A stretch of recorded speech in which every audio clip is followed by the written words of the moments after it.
What's up, everybody? Welcome to the last and final recap of Real World Bad Blood Season 32. It's been one hell of a ride, and we're going to wrap it all up right here. The episode opens up to me talking about how we're going to go crazy wild for the rest of the week. We're going to go to all the spots that we've come to love. You know, we're going to party it up for one last and final week with all the people that we met out in Seattle and with all our other roommates.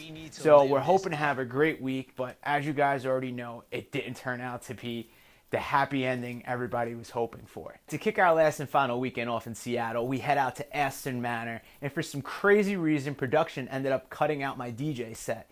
That night, I got to play alongside Hero Bust, and if you don't know who Hero Bust is, he's an up-and-coming DJ signed to Diplo's label. It was a huge honor. It was an insane feeling playing for such a huge DJ. You know, ended up crushing the night. But the only thing that you guys saw from Aston Manor was Jen helping Jordan in the bathroom when she got sick.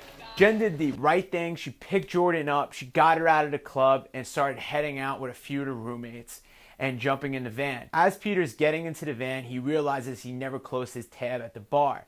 He's going back and forth with Jen, and Jen's telling Peter to make a decision, either stay and close your tab or go.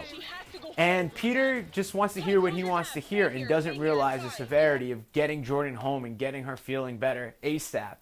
So Peter runs back inside. I guess there was some type of miscommunication on Peter's end and him not realizing if he doesn't get in the van right now, they're leaving without him. Peter comes back out from the club after closing his tab and realizes the van isn't there. And he immediately freaks out. There was only one van running that night, so the van had to go all the way home first and drop Jordan, Jen, and Anna off home and then come all the way back and pick up the rest of us. The van makes its way all the way back to Aston Manor and picks the rest of us up. As we're on our way back, Pete is still bugging about them leaving him behind. I'm really tuning Pete out at this point. I just don't want to hear the bullshit anymore. I don't want to hear the complaints. Honestly, Jordan was sick. They needed to get home, and they did the right thing. But, you know, I'm still on my high from DJing that night, and I'm not going to let anything bring me down. So we get home. Pete is still fuming. He picks up the phone and calls his sister and tells his sister that Jen pretty much left him behind at the club to go help a roommate that she's really not friends with. We're all roommates. We're all supposed to look out for each other, and we're supposed to take care of each other when we need it. Jen overhears Peter on the phone, and Jen asks Peter, who's he talking to? Peter and Jen once again start getting into another fight. Katrina jumps in to just put her 2 cents in and say that Jen was just there backing Jordan up and making sure that she was all right and taking care of her. Peter instantly starts going at Katrina. Anna jumps in and starts protecting her sister. Jen's going at Anna. Things are now starting to move out to the living room area. Anna's in Jen's face. Jen's in Anna's face. All of a sudden, Anna pushes Jen, and then Jen sends Anna for a rock. As soon as Jen pushes Anna, Katrina jumps in. Then Peter, security immediately intervenes. I jump right into the fight to help separate it and make sure nobody gets hurt. All of a sudden, everybody's pushing everybody. For some reason, Peter was pushing at me while I'm holding back Jen. Things just got really out of control and really wild and should have never been brought to this level. Production comes up and tells Jen and Peter to pack an overnight bag. They're going to a hotel room, and tells the same to Anna and Katrina. Let's fast forward through the next day to where production tells Pete that he's going home. I believe production made the right decision this time. You know, I might have not agreed to them sending Theo home, but this time they got it right. Pete has been instigating fights for the past couple of weeks, and he's been really acting up, punching the refrigerator, punching walls, doing things that you can't be doing when you're in the house. You're an adult, man. Control yourself. Pete comes back to the house to pack his bags to find out that Jen is not going home with him. Supposedly, in the hotel room the night before, Jen and Peter had a conversation saying if one was to get sent home, the other would follow. Jen decided to stay in the house and live up the last few days that she has in the real world house. If I was put in that situation and had a significant other in the house, and I was sent home, I would make sure my significant other would stay and live up the rest of their time. Peter finished packing his stuff, got his bags, and left the real world house. I think we set a record for the most people sent home in one season. So during one of the commercial breaks, you get to see me get taped to a chair.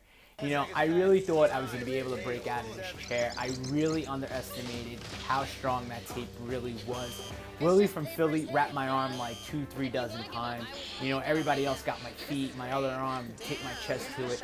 I thought I was off to a good start breaking out in the beginning, but I guess I'm no Houdini. All right, so we're about to kick our last and final night off out in Seattle, and obviously we're gonna spend it at Tia Lou's. The last and final night we had out in Seattle, I got to DJ Tia Lou's and shut it down for one last time. The club was absolutely packed for our going away party. We were popping bottles of champagne. I was standing on top of the DJ booth, spraying the CO2 gun, you know, really earning that nickname, Mr. CO2. It was absolutely an incredible set, one that I will never, ever, ever forget, and I can't wait to make my return back to Tia Lou's. So the next morning, we finish packing our bags, we say our final goodbyes, and we start to leave the real world house. This is a bittersweet moment for everybody. Everybody's excited to go home and see their family.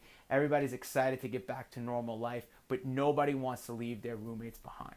Being on Real World was definitely the experience of a lifetime, one that I will never ever forget. The things I did out there and the people I met were truly amazing. It's always hard to say goodbye, but I gotta get on a plane and get home to Mama Maserobbiee.